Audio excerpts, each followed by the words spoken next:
So I've spent the day pulling wire here in the garage, adding some circuits and that sort of stuff. And what that made me want to do is just have a kind of frank and honest discussion about wiring the garage, that sort of thing.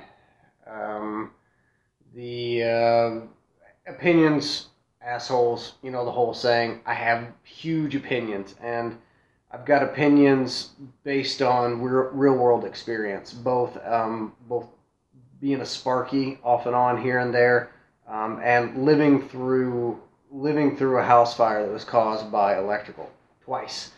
Once by a pissed off squirrel or a hungry squirrel gnawing on some old knob and tube, and the other because somebody did something wrong or didn't know what they were doing or shortcut or who knows. We didn't lose a great deal. There was some smoke damage, that sort of thing, but it really made me think about how I wire. The garage, in order to get it signed off with the city, I paid an electrical team to come in and put in a 220 for the lift, 2 lights inside, 1 light outside, and then 3 receptacles. And then the city bought off on it. The rest of it, I'm doing. And by I'm pulling the wire, I'm putting it in the receptacles, I'm making up my receptacles, and I'm bringing everything to the main panel. After that, again, my 2 cents worth, but I'm hiring a master electrician to come in and go ahead and put it in the panel. He'll go in and he'll check my work and all that. And it's not that I don't know what I'm doing. Believe me, I do. At one point, I had an industrial electrical license, but this is my shop. This is my home. I want that added bit of insurance. Also, I can't actually afford to pay somebody to do it the way that I want it done. I've been accused more than once of over-engineering shit. The garage, I guess, is my opus right now. And the electric in the garage is one of those things that I've just absolutely overdone. But I always do that on electrical because of previous statements.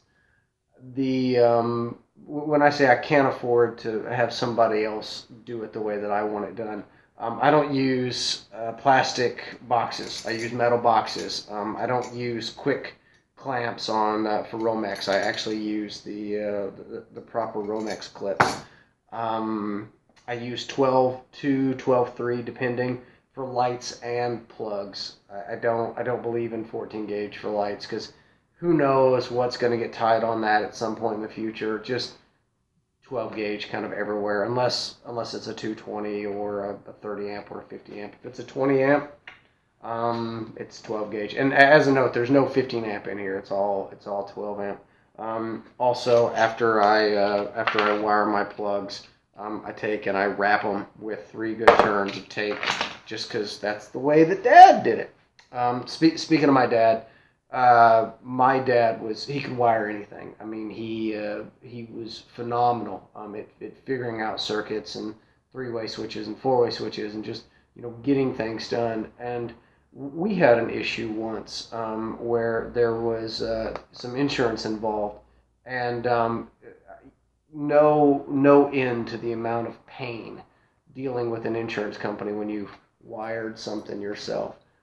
Hence, I may pull wire, I may put it into the junction boxes, that sort of thing, but I don't put it in the main. I hire somebody, and they sign off on it, and I pull permits, etc., because I never want to have that discussion with the insurance man. If something, God forbid, were to happen, lightning strike, burnt fuse, who knows, but I just don't want to have that discussion. I'll show you in just a second kind of what the layout is for the garage, like what I've done as far as where 220 goes, where the 20 amp receptacles, how I'm doing the lighting, that sort of thing. Right.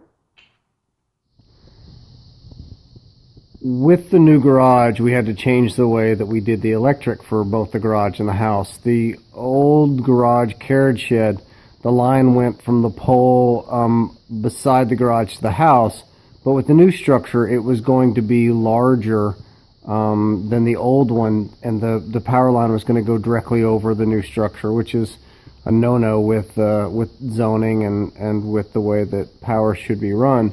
So what we had to do is put a new mast in, and the power comes to the garage, and then it goes in through the transfer switch, which I can't open and show you because it's on.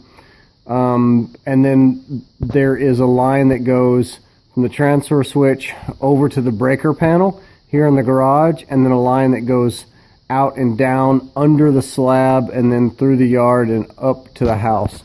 So I've got 200 amps in the house and 200 amps here in the garage. You can see I'm not fully populated yet, but there is where we sit with the current breakers and then the ones that are going to be allocated.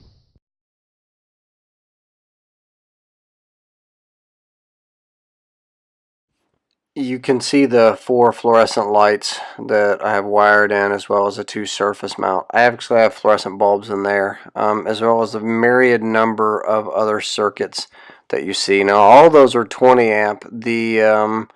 All of the 220 are all home runs, so there's only one plug per breaker. So for my receptacles, it's in the garage, and so I put all the receptacles at 4 feet. And then there's not an arm span apart before you get to the 20 amp regular receptacles. But for the 220, because there's a lot of them, not only did I put just the 2-gang box in with the single gang outlet, but I also put twist locks in. And not that I think that anybody's going to take, or bump or anything else. It's just that added measure of safety for the 220. I almost forgot as I was wiring the garage today. I realized a couple of things. One, I know why women live longer than men. Generally, women don't do stupid shit while their significant other isn't at home, such as climbing the rafters with 1 foot on the ladder and another foot around another rafter, and the drill in one hand and screws in their mouth. And the other thing I realized is I'm super glad that my wife didn't catch me doing the stupid shit that I did today on top of that ladder, or I might be grounded from the garage.